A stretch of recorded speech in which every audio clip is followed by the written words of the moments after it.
पश्चिम बंगाल की राजनीति में एक बार फिर ऐसा घटनाक्रम सामने आया है जिसने सियासी माहौल को पूरी तरह गर्म कर दिया है। इस बार विवाद के केंद्र में है टीएमसी सांसद अभिषेक बनर्जी। उन पर हुए कथित हमले के बाद अब उनकी बुआ और टीएमसी प्रमुख ममता बनर्जी खुलकर मैदान में उतर आई हैं। ममता का गुस्सा इतना ज्यादा है कि उन्होंने सीधे भाजपा और उसके नेताओं को निशाने पर ले लिया है। इस पूरे मामले ने बंगाल की राजनीति में एक नया टकराव खड़ा कर दिया है। घटना दक्षिण 24 परगना जिले के सोनारपुर दक्षिण इलाके की है। शनिवार शाम अभिषेक बनर्जी यहां चुनाव के बाद हुई हिंसा के पीड़ित टीएमसी कार्यकर्ताओं और उनके परिवारों से मिलने पहुंचे थे, लेकिन उनके पहुंचते ही माहौल अचानक तनावपूर्ण हो गया। आरोप है कि भाजपा समर्थकों ने उनका विरोध शुरू कर दिया।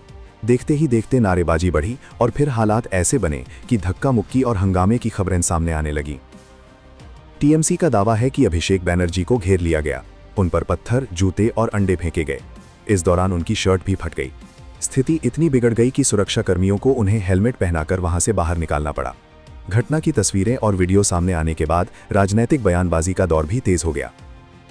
हमले के बाद अभिषेक बनर्जी ने कहा कि ये कोई अचानक हुई घटना नहीं थी, बल्कि पहले से बनाई गई योजना का हिस्सा थी।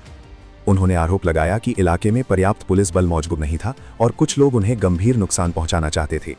उनका कहना था कि अगर हेलमेट नहीं होता तो सिर पर चोट लग सकती थी। उन्होंने ये भी कहा कि पूरी घटना कैमरे में रिकॉर्ड हुई है और वो इस मामले को कानूनी लड़ाई तक लेकर जाएंगे। इसके बाद अभिषेक हिंसा में मारे गए एक टीएमसी कार्यकर्ता के परिवार से भी मिले। वहां उन्होंने कहा कि वो इस मामले को सुप्रीम कोर्ट तक ले जाएंगे और संसद में भी मुद्दा उठाएंगे। उन्होंने साफ कहा कि जब तक पीड़ित परिवार को सुरक्षा नहीं मिलती तब तक वो उनका साथ नहीं छोड़ेंगे। लेकिन इस पूरे मामले में सबसे ज्यादा चर्चा ममता बनर्जी की प्रतिक्रिया की हो रही है। भतीजे पर हमले की खबर सामने आते ही ममता ने बेहद सख्त शब्दों में अपनी नाराजगी जाहिर की। उन्होंने भाजपा पर हमला बोलते हुए कहा कि शासक अब हत्यारे बन गए हैं और ऐसी राजनीति पर भाजपा को शर्मानी चाहिए। ममता के इस बयान ने राजनीतिक बहस को और तेज कर दिया है। इस मामले पर विपक्षी नेताओं की प्रतिक्रियाएं भी सामने आई हैं। कांग्रेस अध्यक्ष मल्लिकार्जुन खड़गे ने कहा कि किसी बड़े विपक्षी नेता को पर्याप्त सुरक्षा न मिलना गंभीर चिंता का विषय है। उन्होंने कहा कि राजनीतिक मतभेद कभी भी हिंसा का कारण नहीं बनने चाहिए और सभी नेताओं की सुरक्षा सुनिश्चित की जानी चाहिए। समाजवादी पार्टी के अध्यक्ष अखिलेश यादव ने भी घटना की कड़ी आलोचना की। उन्होंने कहा कि इतने संवेदनशील माहौल में सुरक्षा व्यवस्था का कमजोर होना कई सवाल खड़े करता है। उनके मुताबिक ये घटना लोकतांत्रिक राजनीति के लिए अच्छा संकेत नहीं है। सोनारपुर दक्षिण पहले भी राजनीतिक संघर्ष का केंद्र रहा है। यहाँ टीएमसी और भाजपा के बीच मुकाबला लंबे समय से बेहद तीखा रहा है। चुनावों के दौरान और उसके बाद कई बार हिंसा की घटनाएं सामने आ चुकी हैं। यही कारण है कि इस इलाके को राजनीतिक रूप से बेहद संवेदनशील माना जाता है।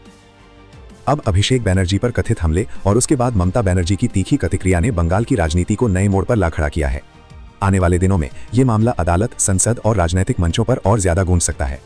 फिलहाल इतना तय है कि इस घटना ने पश्चिम बंगाल की राजनीति में एक नया विवाद खड़ा कर दिया है और इसकी गूंज आने वाले समय तक सुनाई देती रहेगी। Subscribe to One India and never miss an update. Download the One India app now.